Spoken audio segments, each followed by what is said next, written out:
Então vamos lá, João, capítulo 12, do verso 1 ao verso 8. 6 dias antes da Páscoa, Jesus foi para Betânia, onde estava Lázaro, a quem ele tinha ressuscitado dentre os mortos. Prepararam-lhe ali uma ceia. Marta servia e Lázaro era um dos que estavam à mesa com Jesus.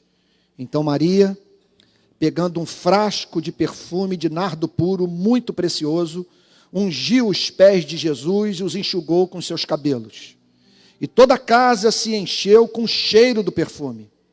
Mas Judas Iscariotes, um dos seus discípulos, aquele que estava para trair Jesus, disse: por que este perfume não foi vendido por 300 denários e o valor não foi dado aos pobres? Ele disse isso não porque se preocupava com os pobres, mas porque era ladrão.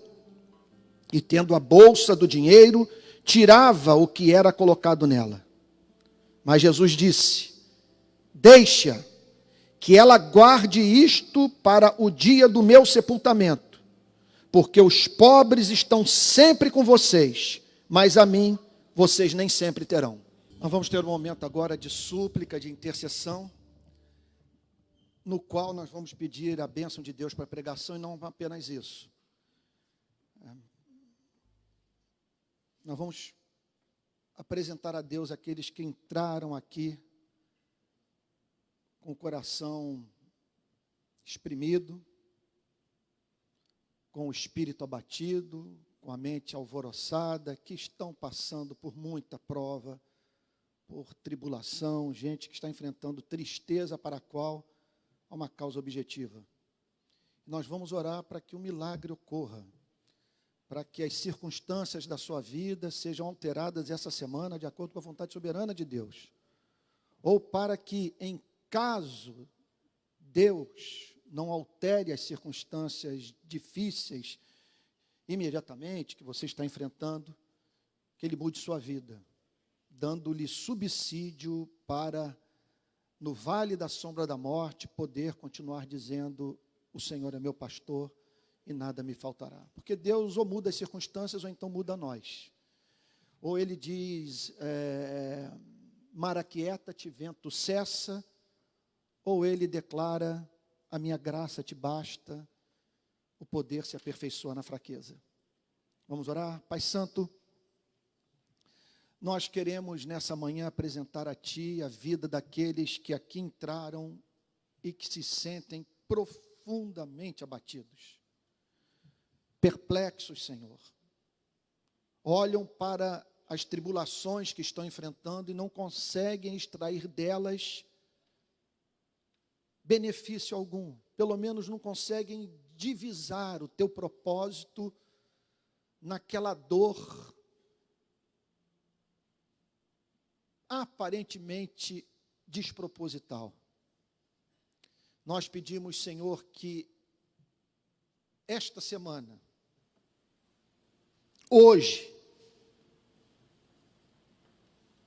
em nome de Jesus, para a glória de Jesus, o Senhor opere um milagre na vida desses irmãos.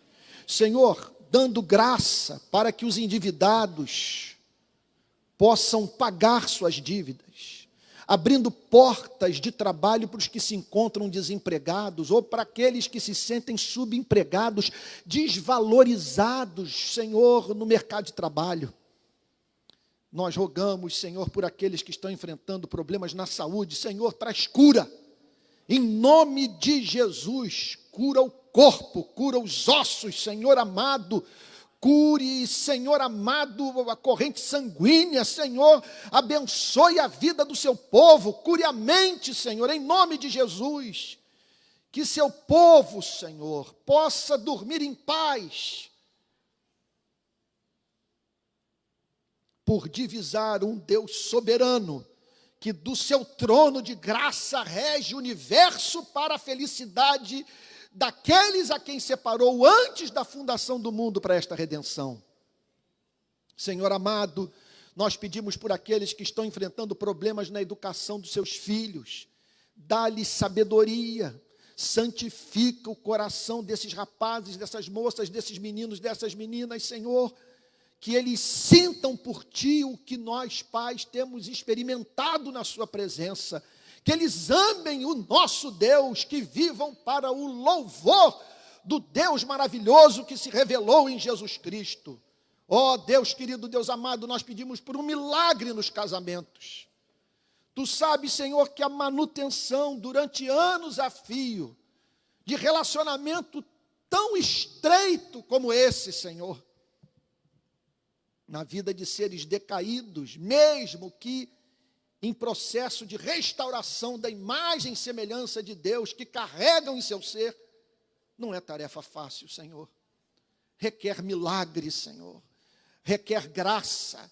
Senhor amado, para que o vinho se torne novo e saboroso, é necessário, Senhor, uma intervenção do Teu poder, e por isso nós pedimos, ó Deus amado, que o Senhor preserve nossas famílias, que nelas haja amor, haja perdão, haja diálogo, haja aquele espírito humilde, quebrantado, que o Senhor tanto aprecia. Ó Deus querido, Deus amado, que nos lembremos, Senhor, do que alguém já disse, de que vale, Senhor, o sucesso profissional, ou não há sucesso profissional que compense o fracasso, Senhor, familiar. Por isso nós pedimos que o Senhor ampare as famílias aqui, como também aqueles, Senhor, que de modo contrário à sua vontade, passaram pela experiência do divórcio, que esses sejam consolados, que estes, Senhor, compreendam que o Senhor é Deus poderoso para restituir os anos que foram consumidos pelo gafanhoto, Senhor. Ó Deus amado, e renova o espírito de todos, renova o amor pela vida, a vontade de viver, de te servir, Senhor. Ó Deus querido, Deus amado, traz um novo amor pela oração, pela leitura das Sagradas Escrituras, um novo prazer de estar na comunhão da igreja, e faz com que teu povo se sinta útil, usado, Senhor amado, pelo teu braço todo-poderoso.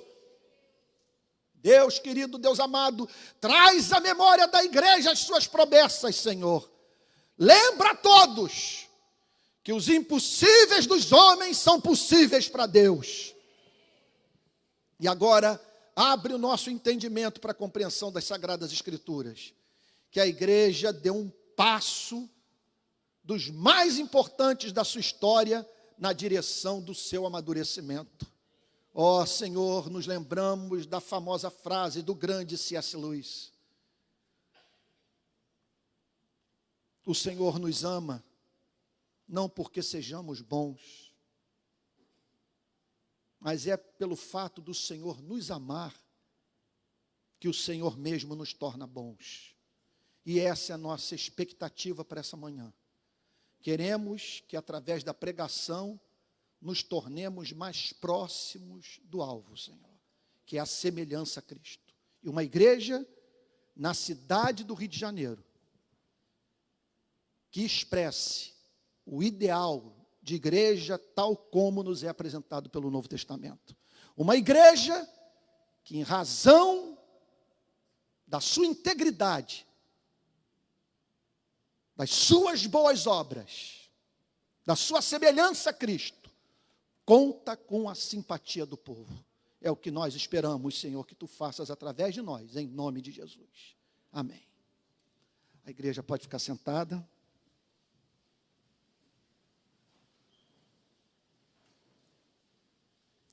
Hoje nós vamos encerrar a porção do Evangelho de João, que vai do verso 1 até o verso 8. E o que me chama a atenção nessa passagem é a razão de Judas Iscariotes ter mencionado, naquele dia, na casa de Simão leproso, após Maria ter derramado perfume sobre o corpo de Jesus, o tema do necessitado. Qual a razão de ser da pergunta de Judas? Se esse perfume tivesse sido vendido, nós teríamos hoje 300 denários em mãos, o equivalente ao salário que um trabalhador recebia após um ano de dedicação àquele que o contratou.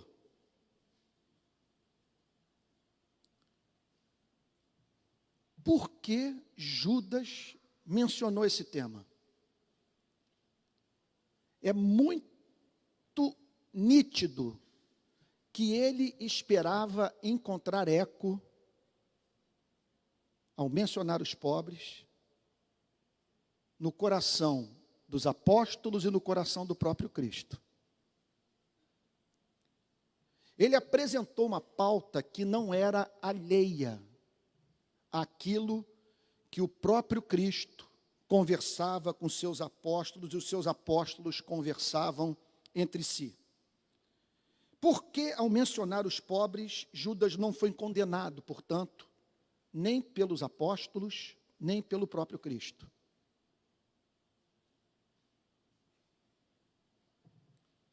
O motivo é duplo. Número 1, o livro de cabeceira do Senhor Jesus, vamos assim dizer, era o Antigo Testamento. E o Antigo Testamento, de cabo a rabo, fala sobre o pobre. A conversa de Jesus com os discípulos estava eivada da presença desse tema. E isso em razão do fato do Antigo Testamento mencionar constantemente a causa do necessitado. Vejam comigo, por exemplo, Deuteronômio capítulo 15. Vamos lá para o início da Bíblia. Deuteronômio capítulo 15, versículo 7.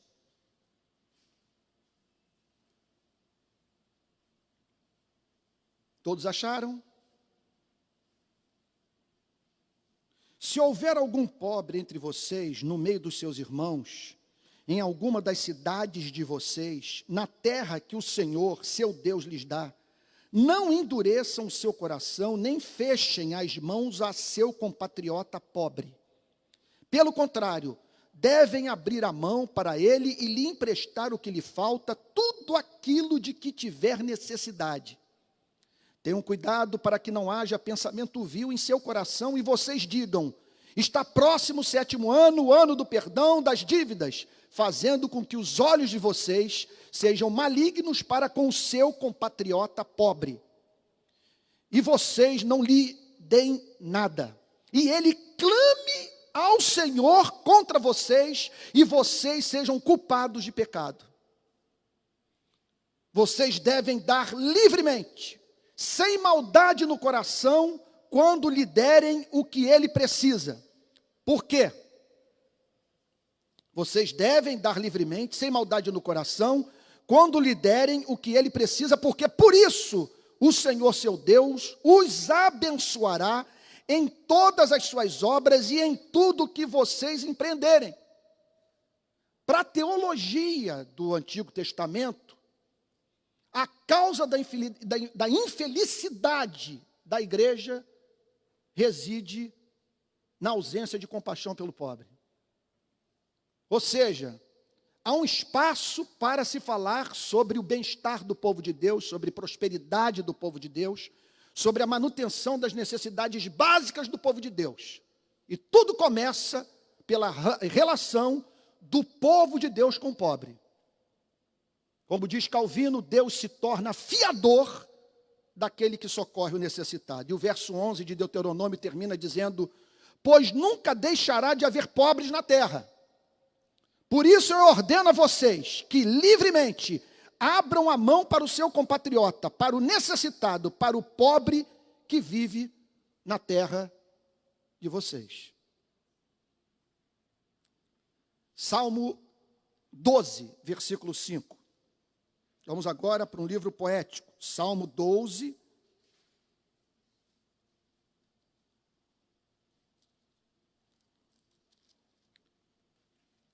versículo 5.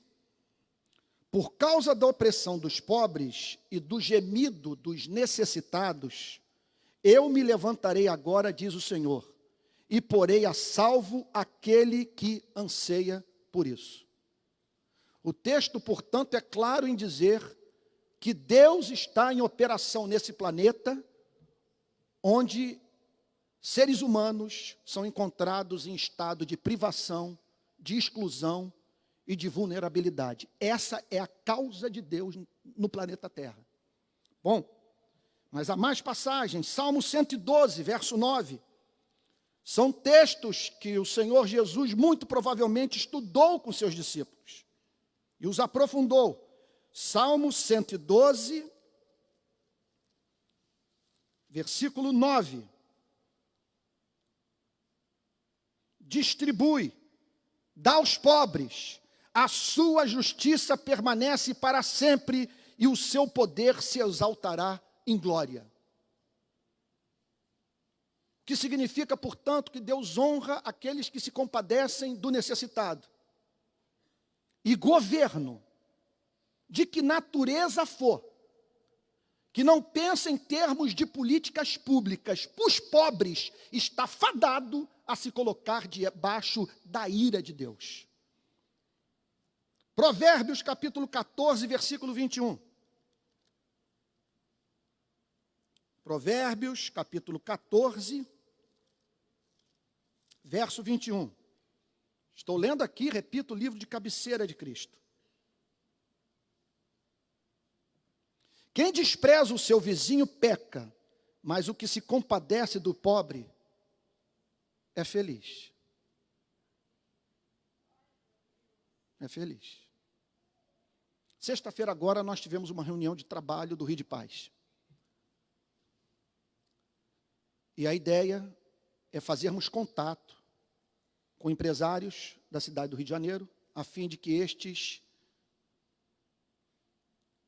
cooperem financeiramente conosco, a fim de que possamos fazer o nosso trabalho na comunidade, nas comunidades pobres do Rio de Janeiro.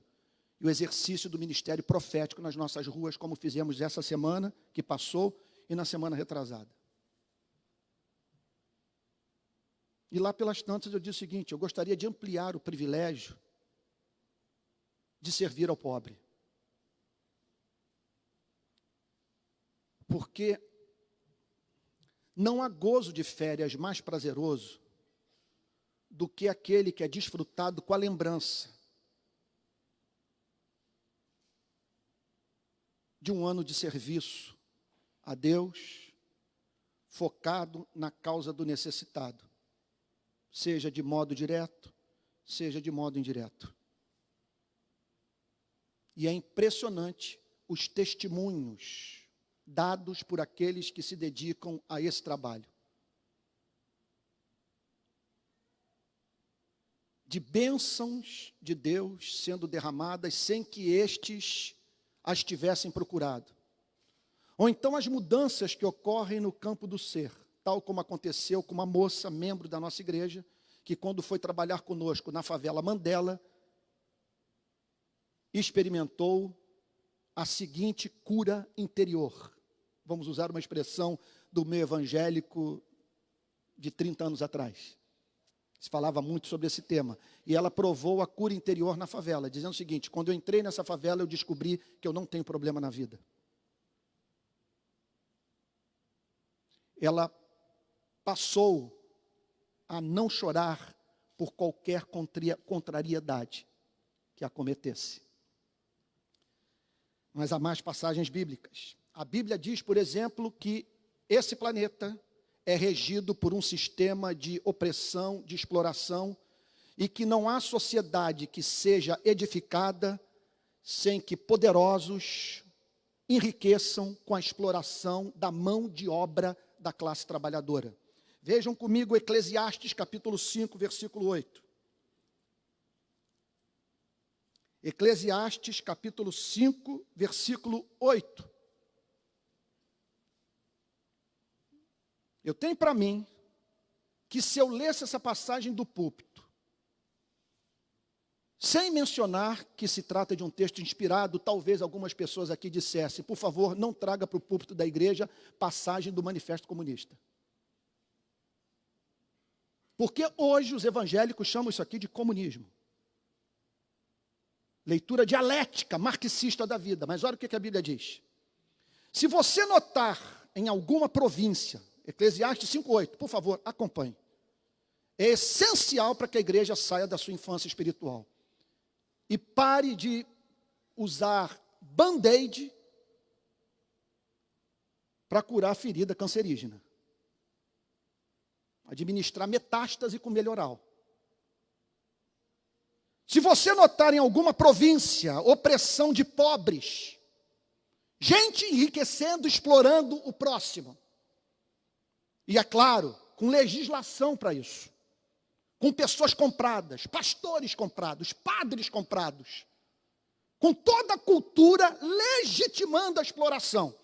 Se você notar em alguma província opressão de pobres e roubo em lugar do direito e da justiça, não fique admirado com isso. Porque o que está num posto elevado tem acima de si outro mais elevado que o explora. E sobre estes há ainda outros mais elevados que também exploram. O proveito da terra é para todos, até o rei se serve do campo.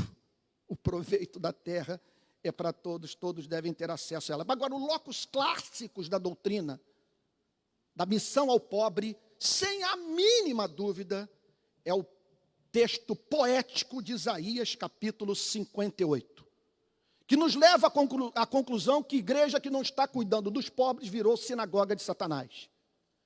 Virou um clube religioso. Virou um local no qual o pastor administra um calmante religioso na vida de pessoas que procuram a igreja, a fim de resolverem os seus problemas sem a mínima conexão com aquilo que Deus está operando nesse planeta, das mais diferentes formas, através da vida destes que entenderam que não tem como dissociar a missão da igreja da vida dos que se encontram, repito, em estado de exclusão, privação e necessidade. Isaías 58. Grite a plenos pulmões. Notem bem, qual é o meu propósito com essa leitura de textos do Antigo Testamento? Ajudar a entender por que, ao mencionar o tema do pobre, Judas não foi repreendido pelos apóstolos, nem foi repreendido por Cristo. Que ele encontrou liberdade para tratar do tema da pobreza, porque eles não falavam em outra coisa, quando o assunto era o que nós, que conhecemos a Deus, devemos fazer por esse planeta. E essa passagem, sem a mínima dúvida, era do conhecimento de todos os apóstolos. Grite a plenos pulmões. Não se detenha. Ou seja, não se deixe pautar pelo rico. Se a igreja se levantar contra essa mensagem, que ela seja confrontada corajosamente do púlpito pelo pregador. Não se detenha. Erga a voz como a trombeta e anuncie ao meu povo a sua transgressão e à casa de Jacó os seus pecados. Agora, impressionante. O milagre não é o rico frequentar a igreja. O milagre é o rico se converter. Pastor, você está sendo radical. Não mais radical do que aquele que disse que é mais fácil um camelo passar pelo buraco de uma agulha do que o rico entrar no reino dos céus. E outra coisa, igrejas superlotadas não são sinais da operação do Espírito Santo. Cultos sofisticados, muito investimento em liturgia, não significa que essa igreja foi batizada com o Espírito Santo. Porque olha o que o texto diz.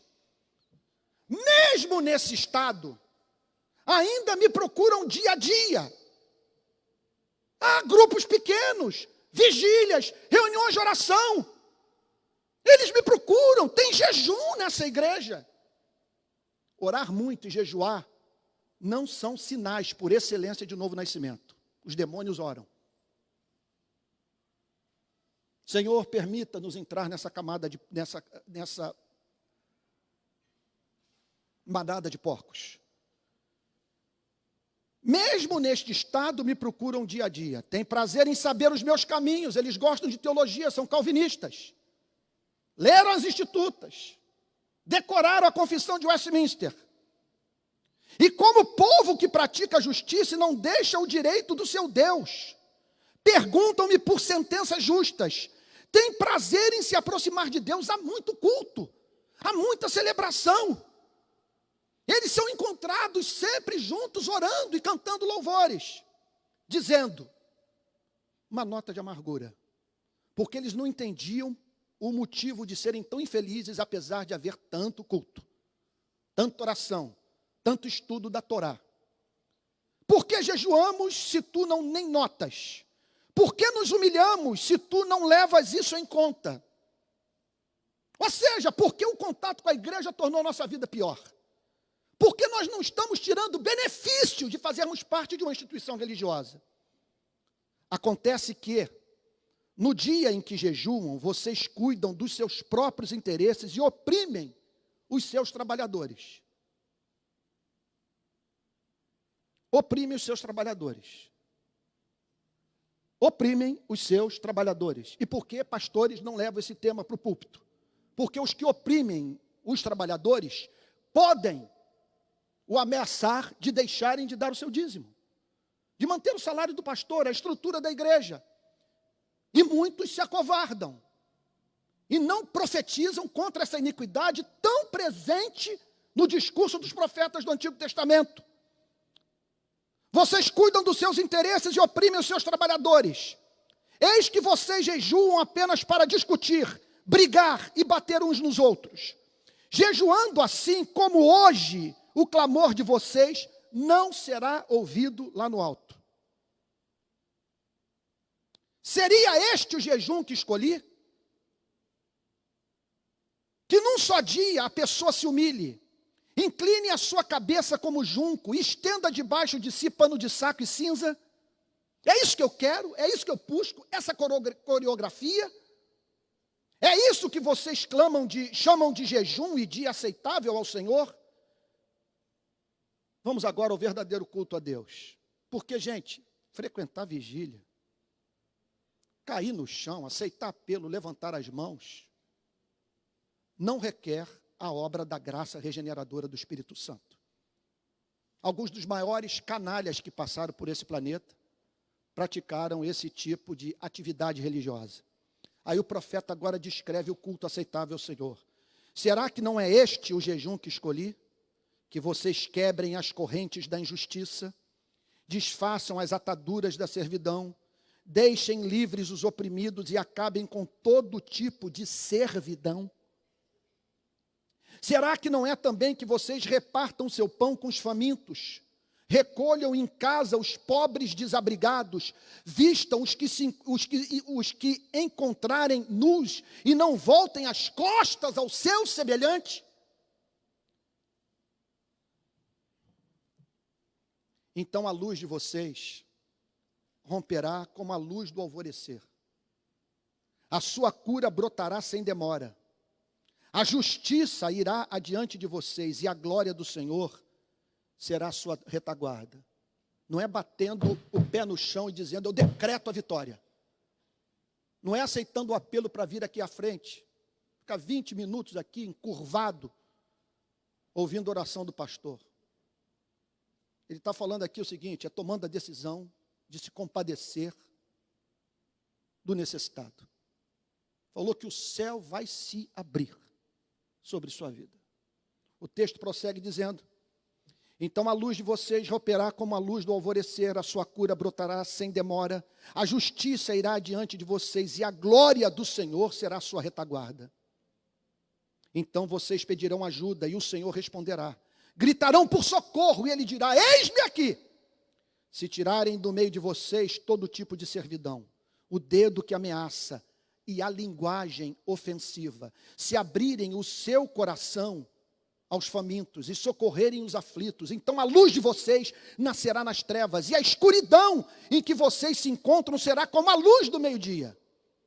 O Senhor os guiará continuamente, lhes dará de comer até em lugares áridos e fortalecerá os seus ossos. Vocês serão como um jardim regado e como um manancial cujas águas nunca secam. Vocês reconstruirão as antigas ruínas, levantarão os fundamentos de muitas gerações e serão chamados de reparadores de brechas e restauradores de veredas, para que o país se torne habitável.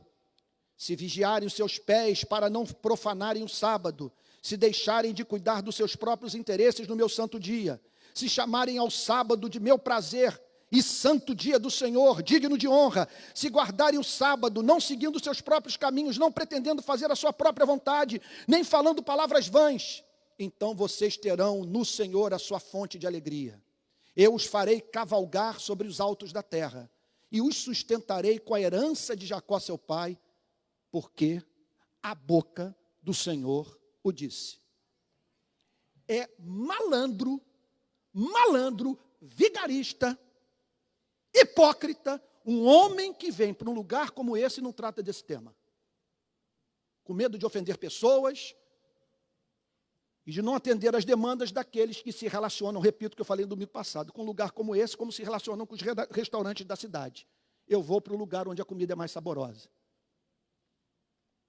Não entra aqui com propósito de fazer parte de um exército que tem como objetivo libertar essa cidade do jugo do diabo, mas sim visando seus interesses pessoais. Agora, o problema é que Jesus pegou o Antigo Testamento e o aprofundou. E quando o tema era ética, não houve outra coisa que Jesus falasse que não fosse o cuidado do necessitado. Vejam, por exemplo, aqui Lucas, capítulo 12, versículo 33. Lucas, capítulo 12, verso 33.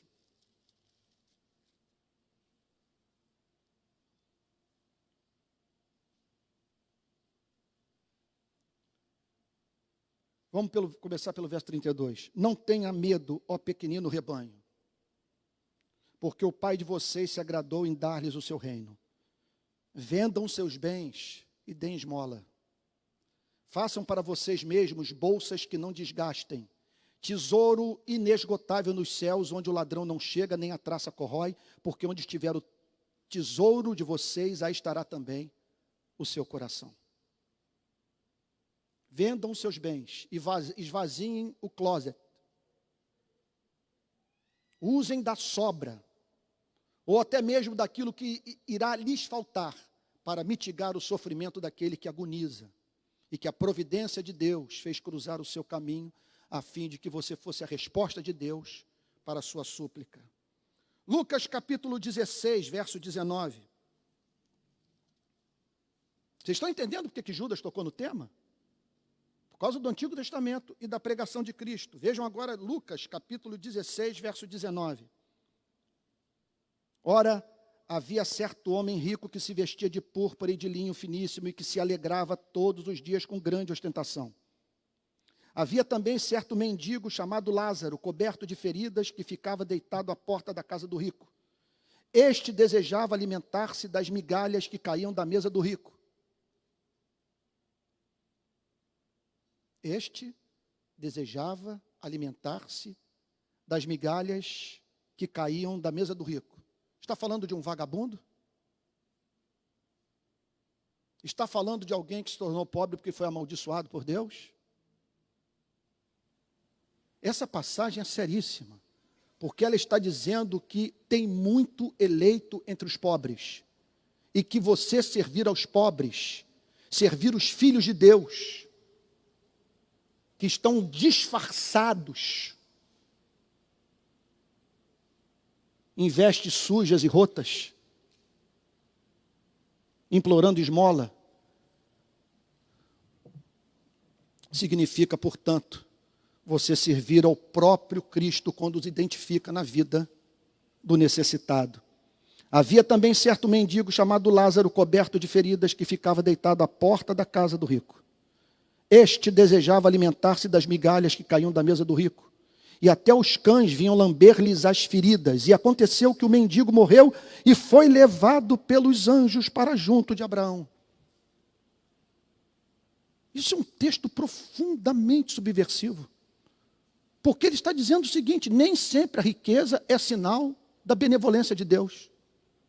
Esse rico podia estar dentro da sua casa fazendo suas orações e dizendo: Senhor, graças te dou pela tua prosperidade, por esses sinais evidentes do teu cuidado pela minha vida, porque tu me contemplas na minha justiça. Graças te dou por não estar sob a maldição desse mendigo que não me dá descanso. Mas o texto prossegue dizendo: e aconteceu que o mendigo morreu e foi levado pelos anjos para junto de Abraão. Morreu também o rico e foi sepultado. No inferno, estando em tormentos. No inferno, estando em tormentos. Não há a mínima dúvida que ao mencionar rico, o Senhor está fazendo um alerta aos que possuem riquezas. Não há mínima dúvida, ele está falando de um problema daqueles que alcançaram muito nessa vida. No inferno, estando em tormentos, o rico levantou os olhos e viu ao longe Abraão e Lázaro junto dele. Então, gritando, disse: Pai Abraão, tenha misericórdia de mim e mande que Lázaro molhe a ponta do dedo em água e me refresque a língua, porque estou atormentado neste fogo. Mas Abraão disse: Filho, lembre-se de que você recebeu os seus bens durante a sua vida, enquanto Lázaro só teve males. Agora, porém, ele está consolado aqui, enquanto você está em tormentos. E, além de tudo, há um grande abismo entre nós e vocês, de modo que os que querem passar daqui até vocês não podem, nem os de lá passar para cá. Então o rico disse: Pai, eu peço que mande Lázaro à minha casa paterna, porque tenho 5 irmãos, para que lhes dê testemunho, a fim de que não venham também para este lugar de tormento. Isso é uma crítica que Jesus faz aos rabinos do seu tempo. O rico clama no inferno por misericórdia pela sua família, porque do púlpito sua família não foi advertida pelo pregador. Isso fica subentendido nessa parábola de Cristo. Abraão respondeu: eles têm Moisés e os profetas. O que está querendo dizer com isso? Eles têm Moisés e os profetas, e Moisés e os profetas falam sobejamente sobre o fato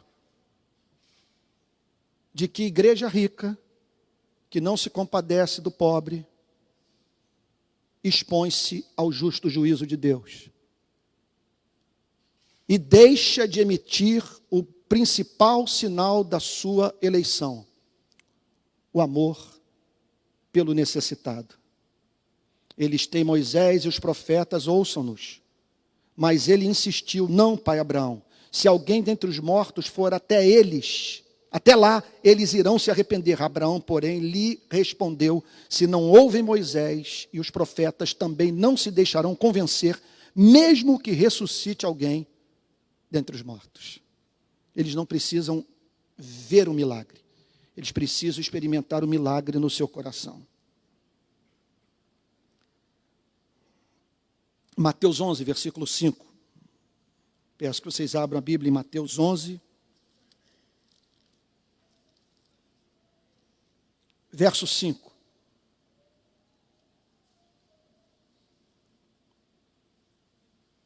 João entra em crise. Tu és ou não és o Messias? Resposta de Jesus. Então Jesus lhes respondeu: voltem e anunciem a João o que estão ouvindo e vendo. Os cegos veem, os coxos andam, os leprosos são purificados, os surdos ouvem, os mortos são ressuscitados, e aos pobres está sendo pregado o Evangelho. Ou seja, ele entrou na casa de Zaqueu rico e levou salvação para sua família. Contudo, ele foi mais encontrado entre os pobres.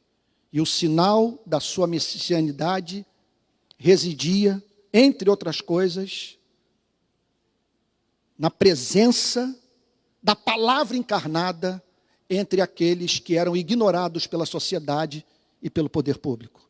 Vai dizer para João Batista que o Messias está aqui, ao lado daqueles pelos quais ele veio especialmente redimir os necessitados, e isto porque há mais eleitos entre eles do que em qualquer outra classe social. Sem a mínima dúvida, a Bíblia ensina isso com muita clareza, a ponto do apóstolo Paulo dizer que não foram chamados muitos poderosos, não foram chamados muitos ricos ou intelectuais. Deus escolheu os pequeninos, a fim de revelar em sua vida a sua glória, para que ninguém se gabe na presença do Deus Todo-Poderoso. Lucas capítulo 19, verso 21. Mateus capítulo 11, versículo 5. Já lemos, não? Sim, vamos agora para uma outra passagem. Lucas capítulo 19. Lucas capítulo 19, verso 21.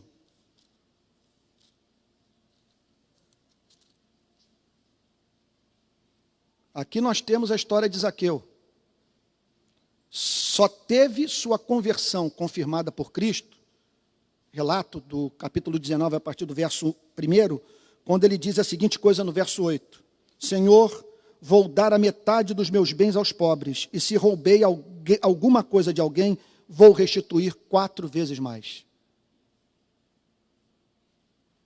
O que levou o Senhor Jesus a dizer, hoje houve salvação nesta casa, pois também este é filho de Abraão, e poderia, portanto, multiplicar. Não falta texto. Olha, se vocês tiverem tempo, peguem uma chave bíblica e contem o número de vezes que a palavra pobre ou necessitado aparece na Bíblia. E compare com a palavra sexo. E vocês verão que há algo errado com a ética das igrejas do nosso tempo, porque a gente não enxerga pobre no Antigo e no Novo Testamento. Eu selecionei umas poucas passagens, entre muitas que poderia mencionar aqui do púlpito da nossa igreja. Então, somente para apresentar uma doutrina. Deus chama a sua igreja para adorar o Messias mediante o serviço aos pobres.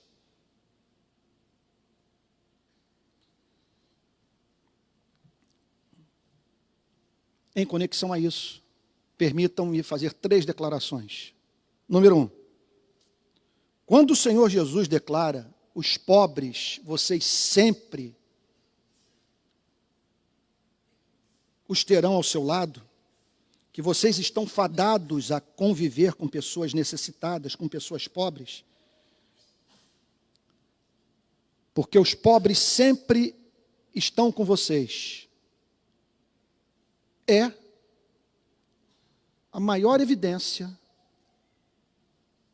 que a humanidade caiu, que nós somos pecadores e que precisamos de redenção.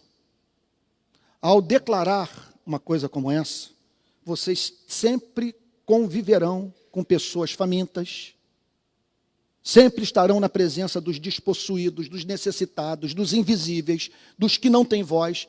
Jesus está simplesmente dizendo o seguinte, a humanidade caiu. Porque há recursos nesse planeta em quantidade suficiente para alimentar o dobro, o triplo dos 8 bilhões de seres humanos que hoje vivem no chamado planeta Terra. Como diz Eric Robensbaum, em todas as fomes coletivas que houve no século XX, havia oferta suficiente de alimentos para alimentar todos os seres humanos. O nosso problema, portanto, consiste numa desigualdade social, numa falta de igualdade de oportunidade de vida, cuja sede está no meu e no seu coração. Segundo ponto. A igreja é chamada por Deus para se deixar perturbar pela condição do pobre. Quando Jesus declara, porque os pobres estão sempre com vocês, Jesus está com isso chamando a nossa atenção sobre esse encontro. Os pobres estão sempre com vocês. Ou seja, o pobre olha para você que está dizendo que viu a luz, que é a habitação do Espírito Santo, que nasceu de novo, que foi salvo pela graça de Deus. O seu discurso cria expectativas em relação a você. Agora, se você nasceu de novo, a miséria dessa pessoa vai fazer você perder noite de sono. Você vai se angustiar. Você vai enfrentar problemas até mesmo com depressão. Pode ser que você se dirija a Deus nos termos em que Jeremias se dirigiu ao seu Criador. Senhor, por que tu me fizeste nascer? É insuportável lidar com tanta desgraça. Por isso, o último ponto. Vou ser bem pragmático. O que a igreja pode fazer pelo pobre? Antes de responder essa pergunta, nós precisamos responder duas outras que nos apresentam o pressuposto para a missão ao pobre. O que fazer por essa gente sobre a qual a Bíblia tanto fala? Para que arregacemos as mangas e transformemos esta igreja numa igreja que serve ao necessitado, é importante que compreendamos duas coisas. Em primeiro lugar, que a nossa motivação reside na nossa antropologia. Pegue a antropologia do marxismo clássico. E vocês verão que no marxismo clássico não é dito que o homem foi criado à imagem e semelhança de Deus. No marxismo, tal como é encontrado nos escritos de Karl Marx, que negava a existência de um Criador. Ele fala sobre o proletariado, mas não fala nos termos em que o cristianismo fala. Porque para nós, cada ser humano foi criado à imagem e semelhança de Deus. É precioso, portanto, aos olhos do seu Criador. E em razão dessa antropologia exaltada, que nós precisamos, num país de miséria como o nosso, estar na vanguarda da luta pelos direitos dos despossuídos. Caso contrário, nós estaremos emitindo uma nota para o mundo, que nós não cremos naquilo que ensinamos. Caso contrário, nós vamos ter que sofrer a crise que os iluministas têm feito há 300 anos aos cristãos. A ética de vocês, sem a mínima dúvida, é a mais radical, a mais profunda, a mais bela. Contudo, vocês não a praticam. Nós dizemos que o homem foi criado à imagem e semelhança de Deus, mas na prática, nós demonstramos não crer nessa antropologia. E qual é a meta desse cuidado ao pobre? É a sua emancipação. É permitir que ele seja senhor de sua própria vida. É chamá-lo para participar da obra de restauração desse planeta. De se oferecer a Deus e ao próximo, a fim de que esse potencial adormecido de ser criado à imagem e semelhança de Deus desabroche. De maneira que nós encontremos esta pessoa surpresa com sua própria vida, levando os seus vizinhos, assim, a desejarem conhecer esse Cristo poderoso para erguer do pó o desvalido e do monturo o necessitado, levando a se assentar entre os príncipes, como diz o Salmo 113. O que nós podemos fazer em termos práticos? Talvez você esteja agora dizendo, pastor, eu não preciso ler mais nada. As passagens que o senhor mencionou do púlpito que eu sei que correspondem a 10% do que a Bíblia fala sobre o tema, são mais do que suficientes para nós entendermos que a igreja tem que estar entre os pobres. Agora eu pergunto ao Senhor, pastor, o que me cabe fazer? O que uma igreja como essa, com tantos recursos, pode fazer pelo Rio de Janeiro, da Rocinha, da Cidade de Deus, do Rio das Pedras, do Mandela, do Jacarezinho, e das crianças que param os nossos automóveis para vender bala nos sinais de trânsito. Em primeiro lugar, a filantropia. O exercício da misericórdia na vida daquele que a providência de Deus colocou em nosso caminho.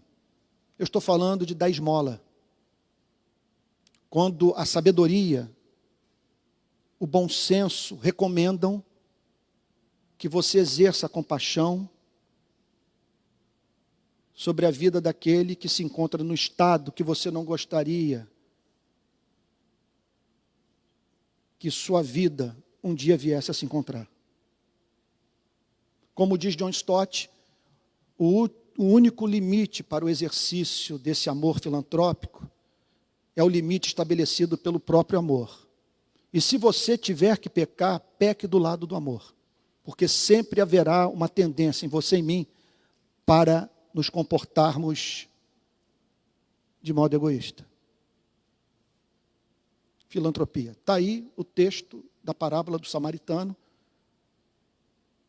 para mostrar a necessidade imperiosa de nós nos compadecermos daquele que a providência põe em nosso caminho, a fim de que você e eu sejamos a resposta de Deus para a sua miséria.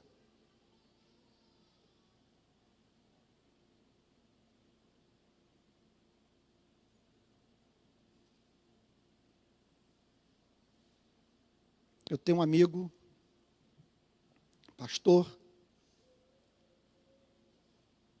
que atua nas favelas de uma forma diferente da que eu tenho atuado. Algumas das minhas ações ganham popularidade, me concedem popularidade, vão parar nas primeiras páginas dos jornais. Eu vou à favela. Esse amigo trouxe o pobre para dentro de casa.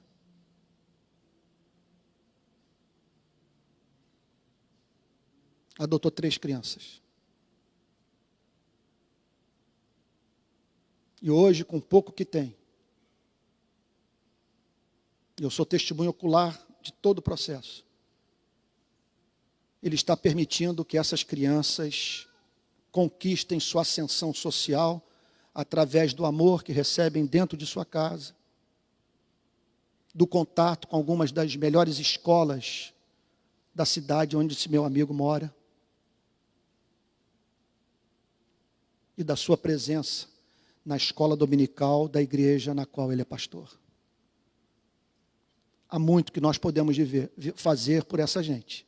Não resolve os problemas estruturais, mas milhões de manifestações desse amor prático, concreto, filantrópico, que muitos chamam de ingênuo, fariam toda a diferença no nosso país, na nossa cidade, no mundo. Agora, é bem verdade que esse amor tem que ser consequente. E ele pode avançar um pouco mais, de nos dedicarmos não apenas à filantropia, mas ao desenvolvimento humano. E permitindo assim com que pessoas desenvolvam habilidades que as permitam entrar no mercado de trabalho, por exemplo. Há um tempo atrás, nós começamos um projeto no Jacarezinho, de qualificação profissional voltado para a área da construção civil. E mediante uma parceria, há membros aqui da igreja que participaram desse projeto, que foram testemunhas do que eu estou falando. E através dessa parceria, alguns rapazes, ex-detentos, traficantes de drogas, moradores de favela, fizeram esse curso e foram inseridos no mercado de trabalho. Nada mais comovente do que ver esses rapazes no dia da formatura, chorando com o diploma na mão. E batendo a nossa porta novamente para agradecer pelo emprego recebido. E isso é o que nós podemos fazer. Está nas nossas mãos. Agora, se vocês me permitem abrir o coração com vocês, nós conseguimos uma façanha nessa igreja. Sem nos corrompermos, nós entramos em comunidades do Rio de Janeiro que estão sob domínio territorial armado de facção criminosa. Em contato com um número incontável de pobres.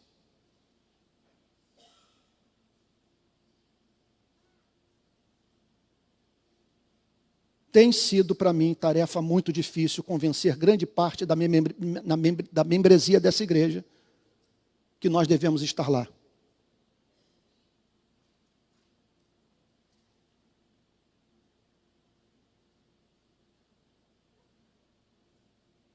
Não dá mais para que membros da igreja vejam essa atuação como uma excentricidade minha, um devaneio, um ato de loucura. Quando a igreja viu essa semana o seu pastor na porta do Palácio Guanabara, com os pais de uma menina de 13 anos, que levou um tiro de fuzil na cabeça dentro de uma escola pública municipal em Acari, era para essa igreja, durante o ato público, estar sustentando o seu pastor lá na ponta. Quantos oraram?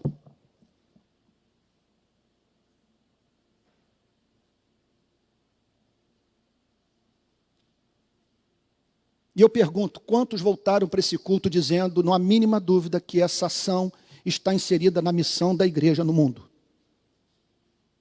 Uma criança pobre, uma menina, não pode ser vítima de bala perdida dentro de uma escola pública. Simplesmente, amados irmãos, eu estou perdendo todo o pudor e disposto a assumir todas as consequências de trazer esses temas para a nossa igreja.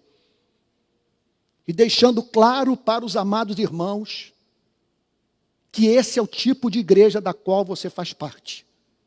Essa igreja é uma igreja que quer fazer diferença no Rio de Janeiro, através do cumprimento do seu chamado integral. Essa é a igreja que nós temos. É uma igreja que está aberta para receber petistas, e se tiver bolsonaristas entre nós, que aqui vocês encontrem espaço também. Só não tem espaço aqui para covarde. Só não tem espaço aqui para quem, após ler essas passagens, vai sair por aí dizendo que o discurso da igreja está por demais marxista. Pelo amor de Deus, essa infantilidade nós temos que transcender. Porque Deus vai cobrar isso de nós. Nós temos um canhão chamado ONG Rio de Paz. Quer você goste, quer não, esse movimento nasceu nessa igreja e nós conseguimos, através dele, falar com bilhões de pessoas. Bilhões! E mês passado eu tive que tirar do meu salário, que está atrasado nessa igreja, para pagar o salário dos nossos funcionários. 3 funcionários. Sendo que um deles passou 5 anos no sistema prisional, 3 em Bangu. E o outro foi membro da facção Comando Vermelho. Imagine eles não receberem o seu trabalho, o seu salário, eles que estão lá na ponta, conversando com bandido, usando a linguagem da favela, tendo que desenrolar as coisas para que a igreja possa penetrar, levando sua justiça. Nós estamos com um pastor no Jacarezinho, que está sendo mantido por algumas pessoas no trabalho de plantação de igreja, numa das 7 vias de acesso à comunidade. Olha, é pedreira para sustentar o seu salário. E o Gregório tem que ligar para todo mundo mensalmente para lembrar de ajudá-lo. E outro dia ele ligou para mim dizendo, teve gente que se esqueceu de me ajudar. Quanto você está ganhando, Eric? R$2.000. Olhem para o estacionamento da nossa igreja. É necessário você ter que ligar para as pessoas para lembrar a elas de darem R$2.000 para manter um missionário numa igreja que já levou 300 tiros de fuzil e pistola, em 9 confrontos entre policiais e traficantes. Eu tenho que ficar de pudor pisando em ovos para falar sobre a missão da igreja no mundo? Eu tenho que me envergonhar de estar diante das câmeras de televisão do país inteiro, denunciando o escândalo da morte do necessitado, e de dizer que na Alemanha 96% dos homicídios são elucidados, no Japão 95%, na Inglaterra 81%, no Canadá 80%, no Brasil 8%. Uma fração mínima vai a julgamento, e desses que vão a julgamento, 1,5% são condenados. Por isso que dos 750 mil detentos, apenas 11% estão atrás das grades por terem praticado o crime contra a vida. Ou seja, o Estado brasileiro prende muito e prende mal. E eu já vi gente ligada à nossa igreja dizer que a milícia é um mal necessário. Você acha a milícia um mal necessário? De alguém correr por fora do pacto que nós fizemos em sociedade, dizendo, não, eu vou resolver isso pelas minhas próprias mãos, uma vez que o Estado supostamente não funciona. Olha as consequências do que nós estamos enfrentando, e vocês sabem que é pedreira tratar desse tema nesse lugar onde nós estamos. Se eu fosse covarde, eu não mencionaria esse tema. Isso é um câncer. Isso é um câncer. Então, obras de desenvolvimento humano.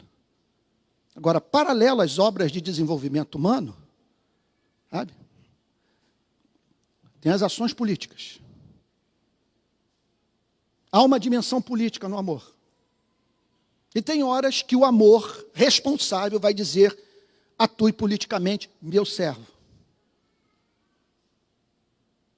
No penúltimo ano do governo Pezão,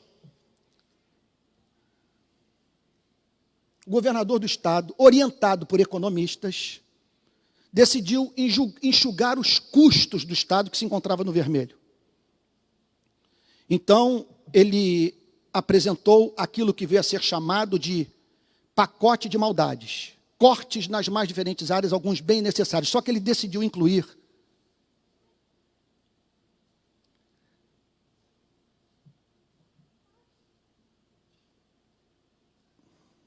três cortes que atingiam em cheio a vida do necessitado.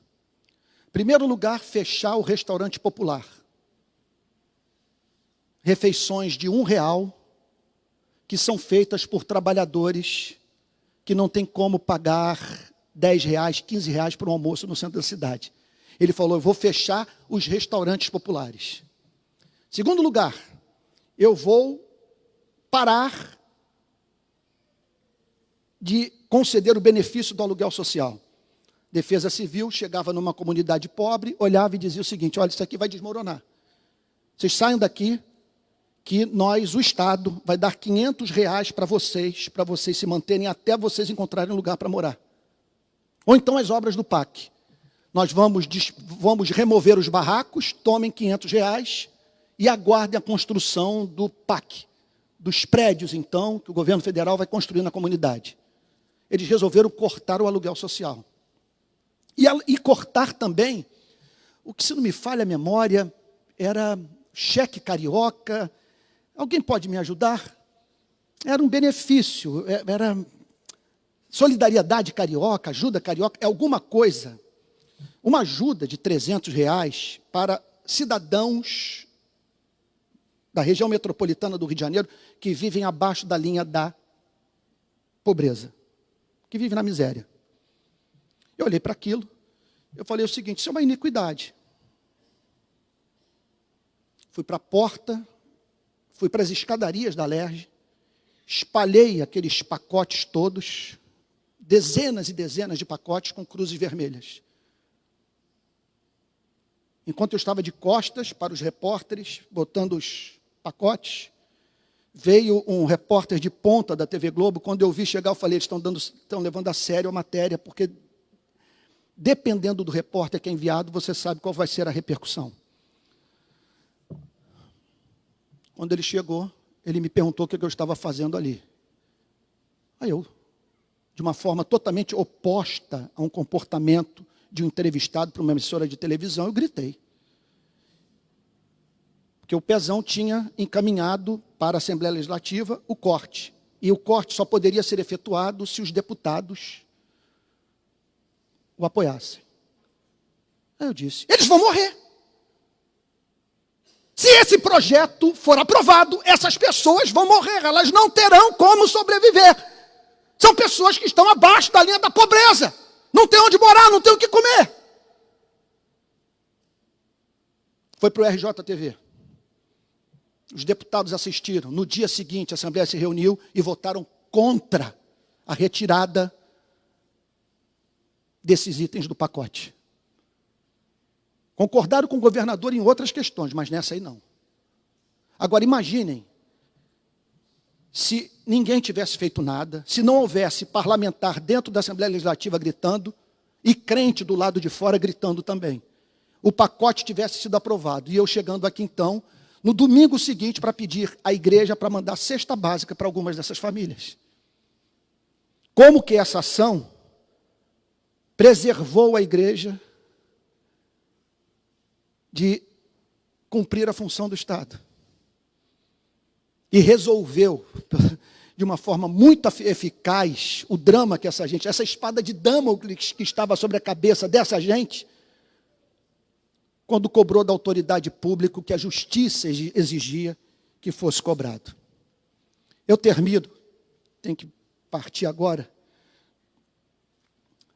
dizendo que, além da filantropia, das obras de desenvolvimento humano, da pressão política, de, por exemplo, discutirmos que modelo político e econômico pode viabilizar a vida do pobre, isso aí é a questão que eu ponho em discussão, eu tenho minhas preferências, mas tenho que respeitar os pontos de vista dos demais irmãos, não quero impor o meu, também não quero que ninguém imponha o seu ponto de vista a mim, e na nossa igreja tem que haver liberdade para que pessoas vejam essas questões sobre prismas diferentes. Uma coisa nós temos é que responder, o que fazer agora para libertar da miséria o nordestino que mora no sertão, o amazonense que mora nas comunidades ribeirinhas do Amazonas e os moradores de favelas do Rio de Janeiro. E nesse ponto nós temos que ser consequentes. Se formos irresponsáveis, se falarmos sobre aquilo que não estudamos, que não pensamos, e se não construirmos essa resposta dentro da favela, você tem que estar lá, olhando para a cara daquela gente, lutando pela sua libertação, para você construir uma resposta racional, objetiva, e que atenda de fato as demandas dessa gente. Não podemos nos esquecer do evangelismo e do discipulado. Deixei por último, porque é essencial plantar igrejas, espalhar grupos pequenos na Rocinha, na Cidade de Deus, no Jacarezinho, espalhar células nessas comunidades, fazendo com que pessoas conheçam o evangelho libertador de Jesus Cristo. Como nós fizemos na Polinter de Neves, levamos livros, permitimos que os presos tivessem acesso a banho de sol, erradicamos o problema da sarna, levamos médicos lá para dentro, assistentes sociais, advogados, até que chegou um dia que eu olhei para aqueles homens, membros das 3 facções criminosas, mais da milícia, do ADA, do 3º Comando, do Comando Vermelho, milicianos, e disse o seguinte: olha, vocês têm visto o que nós temos feito por vocês, contudo, nós ainda não compartilhamos o nosso bem mais precioso. Eu gostaria hoje, a partir de hoje, de compartilhar. Nós estamos aqui porque somos cristãos, nós amamos a Jesus Cristo, entendemos que Jesus Cristo os ama, e por aí fui. Pregando o evangelho nos mutirões de final de semana, e durante a semana o pastor André, amigo meu lá de Niterói, fazendo discipulado com eles. Batizei 50 detentos. 50 detentos de todas as facções criminosas do Rio de Janeiro, e que pela graça de Deus não estão na rua hoje matando. E não apenas isso, fechamos as 14 carceragens. Quando procurei a delegada da Polícia Civil, a chefe da Polícia Civil, Marta Rocha, disse: se vocês não fecharem as 14 carceragens, nós vamos montar uma carceragem, uma réplica de Neves na praia de Copacabana, vamos botar os voluntários dentro, chamar toda a imprensa. Ela me deu 1 ano e 4 meses para fechar as 14 carceragens e fechou. Pela infinita bondade de Deus. As 14 carceragens nas quais jaziam cerca de 4.000 homens criados à imagem e semelhança de Deus, que viviam sob condições subhumanas em regime de campos de concentração. Então,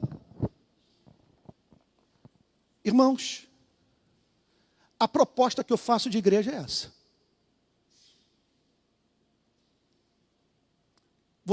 nessa igreja, você vai ser chamado domingo após domingo para ser útil. Não apenas para não consultar site pornográfico à noite, para não fumar maconha, ou para não adulterar. Você está sendo chamado para fazer parte de uma igreja que tem obsessão por ser relevante no Rio de Janeiro. Então nós queremos abrir grupos pequenos, nós vamos continuar realizando os nossos encontros de casais, vamos plantar igrejas, estamos falando aqui sobre missionário, e o pastor de vocês está indo para Moçambique hoje para pregar o evangelho, para fortalecer a obra missionária em Moçambique. O seu pastor não tem filiação político-partidária, vocês não vão encontrar foto minha com Cabral, com Paz, com Dilma, com Lula. Nunca. Ninguém sabe em quem eu votei. Jamais trarei candidato aqui para o púlpito. É claro que vou continuar exercendo a minha liberdade de cidadão do lado de fora da igreja. Então você está sendo chamado para isso. Então você precisa responder a seguinte questão: é esse o tipo de igreja da qual você quer fazer parte? Faz sentido o seu pastor levar uma bandeira do Brasil com 54 furos para a porta do Palácio Guanabara e dizer que 54 crianças foram vítimas de bala perdida e que a sociedade permanece calada e que o poder público ignora essas pessoas? Aí veio o chefe do gabinete civil, no lugar do governador, falar comigo que o governador estava viajando. Olha, nós podemos receber vocês, mas o casal, os pais da Maria Eduarda, precisam trazer para nós o seu pleito. Eu falei: senhor, eles precisam da presença do seu advogado, que os representa. Não quero falar com advogado. Eu falei: senhor, eles não entendem o sentido da palavra pleito. Eles estão quebrados. Eles precisam de alguém que fale por eles. Nós estamos aqui refazendo as coisas do governo anterior, e eu espero que vocês nos deem um voto de confiança. Senhor, que o seu governo emita um sinal eloquente de que esse casal pode confiar no governo do estado do Rio de Janeiro, porque eles foram trapaceados pelo governo anterior. A menina morreu, em nenhum amparo, e tiros desferidos por policiais. Tiros de fuzil na cabeça.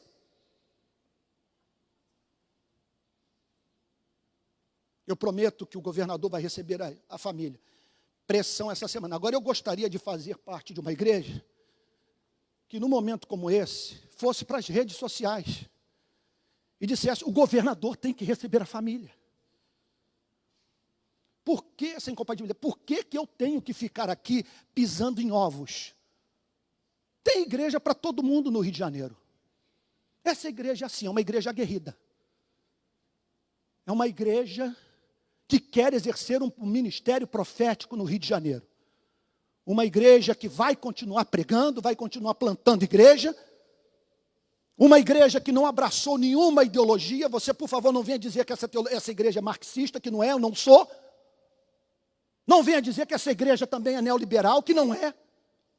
O que essa igreja quer é o seguinte: quer você seja neoliberal, quer você seja marxista, que você não impeça o reino de Deus de avançar sobre as favelas. Que você não impeça a igreja de exercer o seu ministério profético, de denunciar o erro. Se voltarmos a 2007, nós estávamos nas ruas protestando, enquanto muitos de nós postavam foto de pudim nas redes sociais. E por isso nós chegamos nesse estado de coisas.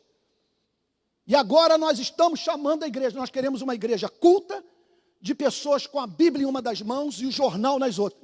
E o jornal, palavras de Charles Spurgeon, que o pastor deve ter a Bíblia em uma das mãos e o jornal na outra. E é isso que nós queremos, fazer ponte. Nós não queremos uma igreja de alienados.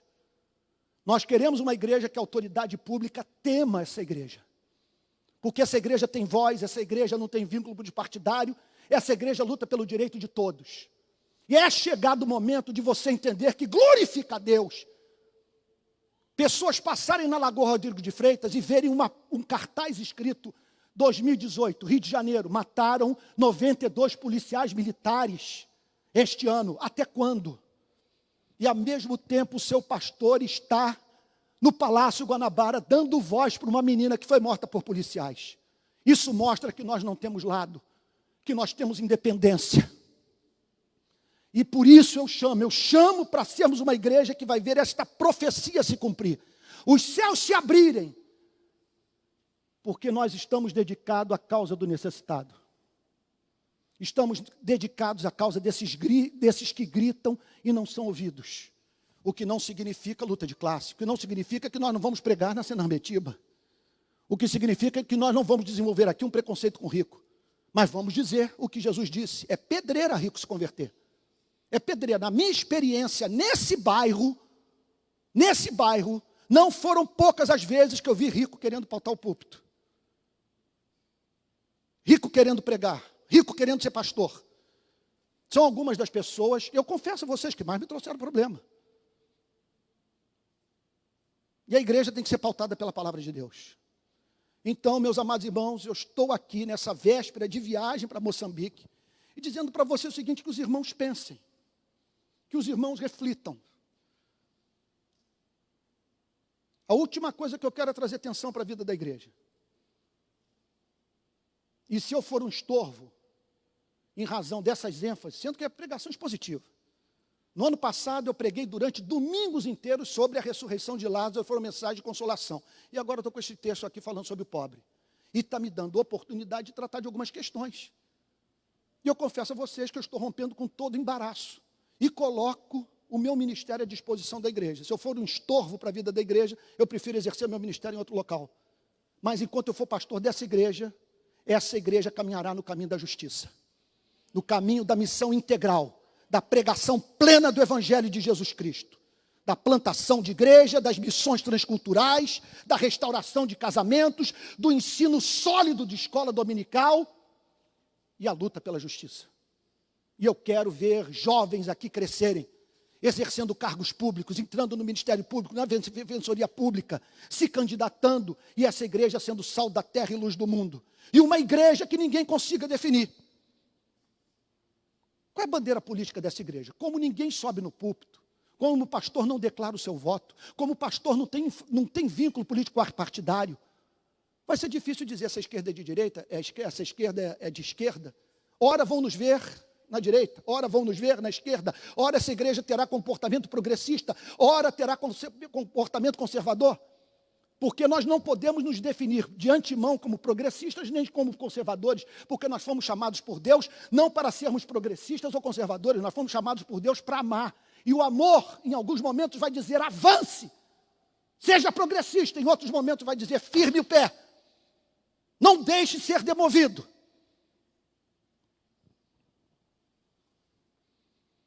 E o que eu espero é um Pentecoste nessa igreja, um batismo com o Espírito Santo, de uma igreja que, pelas noites, que nos grupos pequenos, nas vigílias, busque a Deus, quebre o seu vaso de alabastro sobre Jesus, e depois entenda, como Jesus não está mais entre nós, o vaso de alabastro tem que ser consagrado para o necessitado. Foi essa a mensagem que ele disse. Agora é um momento excepcional, eu estou aqui entre vocês, estou para morrer, e ela está me embalsamando. Ela está me preparando para a morte.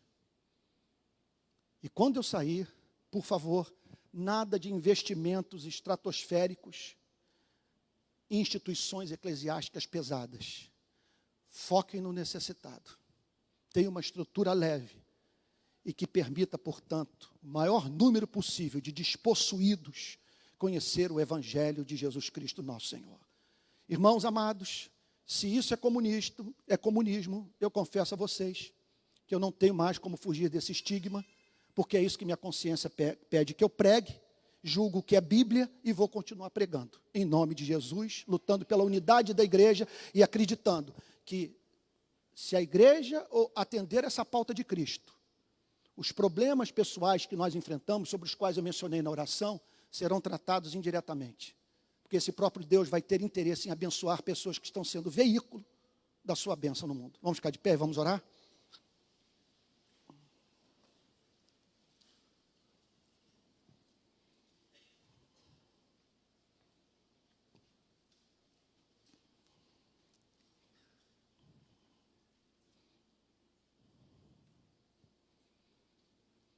Senhor, nosso Deus e nosso Pai,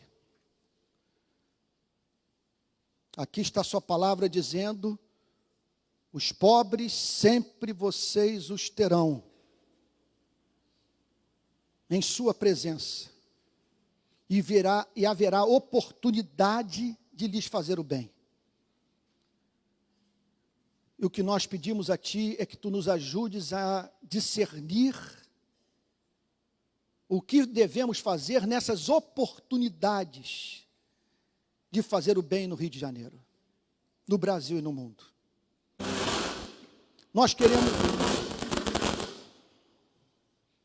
queremos uma igreja que se levante, Senhor, sem bandeiras ideológicas, político-partidárias, uma igreja que profetize.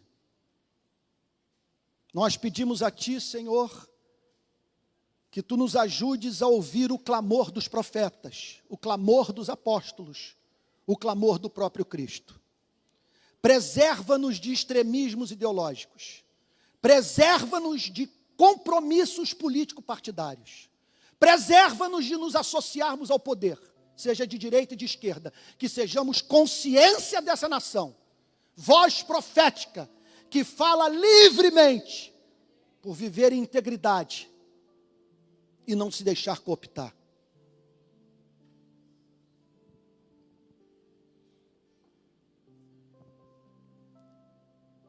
Que o Senhor abençoe as nossas classes de escola dominical, que não vejamos como algo de somenos importância os encontros de casais,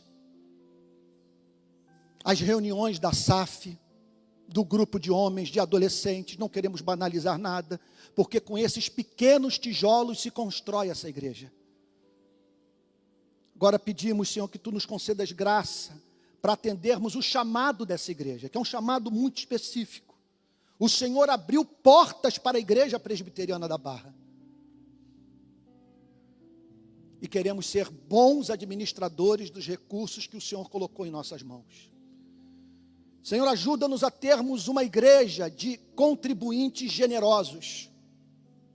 Que não falte recurso para o trabalho que estamos fazendo lá na ponta, seja no campo missionário, seja abençoando o Ministério de Missões Transculturais, seja abençoando a luta pela justiça, que sinaliza a presença do Teu reino na nossa cidade.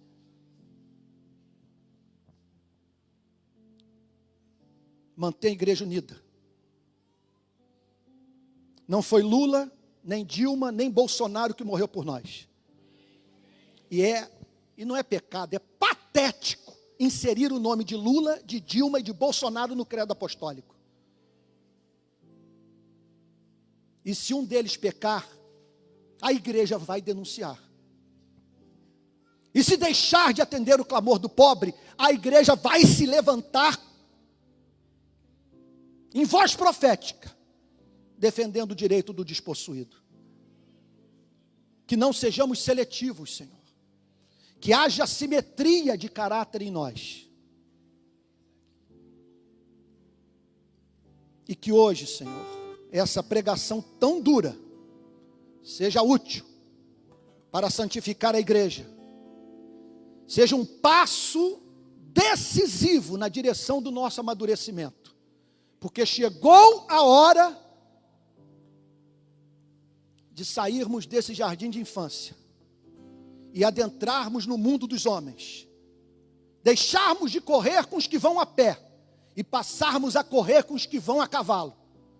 E de uma igreja que, portanto, vai precisar de coragem para exercer a sua missão, uma vez que não se calará diante da injustiça. Faz assim, Senhor, fortalece os nossos braços. Se há algum pecado em nós, Senhor, alguma negligência, algum desvio de rumo, revela, Senhor. Se há alguma coisa oculta, remove, Senhor. Mas, ó Deus, levanta-nos como um só homem, como um exército, Senhor amado. Ó Deus querido, que estejamos unidos num só espírito, marchando pelo Rio de Janeiro, fazendo, Senhor, diferença na nossa nação, colaborando, Senhor, para a erradicação da miséria, da desigualdade, a diminuição da taxa de homicídio no nosso país, que é obscena sob todos os aspectos, e plantando igrejas no Brasil e no mundo, Senhor. Que não falte recursos, que não falte visão, que Tu tenhas prazer em abençoar essa igreja, em razão do fato de que os recursos que aqui chegam são canalizados, Senhor amado, para aqueles que precisam. Sejam os que estão perdidos sem Cristo. Sejam, Senhor amado, aqueles que sofrem sob o jugo dos poderosos. Dá-nos graça, Senhor, que escrevamos uma história, uma página diferente da história da igreja evangélica do país. Tão desacreditada, tão humilhada, tão carente de crédito, Senhor. Que algo novo aconteça entre nós. Ó Deus, que sejamos a igreja que quebra o vaso de alabastro e derrama o precioso unguento sobre Jesus e perfuma toda a casa. Mas uma igreja que, ao sair do altar, encontre Cristo no que sofre, Senhor. E ajuda-nos, Senhor, a encontrar essa simetria de caráter, de compromisso com a obra missionária. Abençoe o conselho da igreja, Senhor. Dá visão, dá discernimento, dá santo temor a cada presbítero, a cada pastor. Que entendamos que estamos lidando com a arca da aliança do Senhor. Dá temor à junta diaconal. Que seja uma junta diaconal que ajude o pobre, Senhor. Nós não queremos apenas pessoas que fiquem no estacionamento dizendo onde os carros devem estacionar. Nós queremos diáconos possuídos pelo Espírito Santo e sendo veículos da Tua graça para a promoção da justiça, a começar pelos membros da nossa igreja. Fortalece os braços das nossas professoras de escola dominical, cujo trabalho não aparece. Que o caráter de Cristo seja formado nos nossos filhos através dessas irmãs queridas, Senhor. Encoraja todas. Fortaleça, Senhor, os braços dos que estão nos grupos pequenos. Os dirigentes, Senhor. Os que abriram as portas de suas casas para receber a igreja. Senhor, ajuda-nos a espalharmos grupos pequenos. Da Sernambetiba, Senhor, até a Zona Norte, Senhor. Alcançando ricos e pobres, Senhor. Amando a todos, Senhor. Vivendo ardentemente o amor cristão. Sendo igreja de homens e mulheres parecidos com Cristo. Senhor, nós ansiamos por um Pentecostes. Nós ansiamos por algo novo, Senhor. Não permita que nos transformemos em sinagoga de Satanás, em água parada, Senhor. Em igreja que tem culto, que tem cânticos, tem coral, mas não tem vida. Tem dinheiro, mas não faz o paralítico andar. Faz algo novo nessa igreja, Senhor. Traz, Senhor, os eleitos para a igreja. Senhor, e que só fique entre nós aquele que colaborar para a união da igreja. E para uma igreja de fato, Senhor, atuante. Um Cristo, Senhor, com centenas de braços, com centenas de pernas, com centenas de cérebros, Senhor, atuando no Rio de Janeiro, através dessa igreja que leva o nome de Igreja Presbiteriana da Barra, e que é mais do que uma igreja presbiteriana. É a igreja do Deus vivo, que a comprou com o sangue do seu Filho. No nome de quem oramos, com perdão dos nossos pecados. Amém.